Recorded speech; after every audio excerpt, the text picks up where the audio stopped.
രാജാക്കന്മാരുടെ 2-ാം പുസ്തകം 6-ാം അധ്യായം 12-ാമത്തെ വചനം. അവന്റെ ഭൃത്യന്മാരിൽ ഒരുത്തൻ, യജമാനനായ രാജാവേ, കാര്യം അങ്ങനെയല്ല. നീ ശയനഗൃഹത്തിൽ സംസാരിക്കുന്ന വാക്കുകൾ ഇസ്രയേലിന്റെ പ്രവാചകനായ ഏലിശ ഇസ്രയേൽ രാജാവിനെ അറിയിക്കുന്നു എന്ന് പറഞ്ഞു. അരാമ്യ സൈന്യം ഇസ്രയേലിനെ ആക്രമിക്കുവാൻ പല സമയങ്ങളിലായി ആലോചിച്ചു. പക്ഷേ അരാമ്യരുടെ എല്ലാ പദ്ധതികളും പൊളിഞ്ഞു.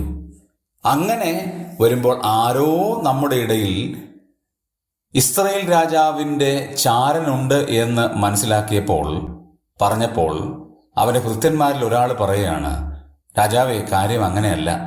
രാജാവ് ശയനഗൃഹത്തിൽ സംസാരിക്കുന്ന വാക്കുകൾ പോലും ഇസ്രായേലിലെ പ്രവാചകനായ ഏലിശ ഇസ്രായേൽ രാജാവിനെ അറിയിക്കുകയാണ്. രാജാവിൻ്റെ ശയനഗൃഹത്തിൽ സംസാരിക്കുന്ന വാക്കുകൾ പോലും കേൾക്കുന്ന ഒരു ദൈവമുണ്ട് എന്നുള്ള യാഥാർത്ഥ്യം അരാം രാജാവിനെ അറിയിക്കുകയാണ്.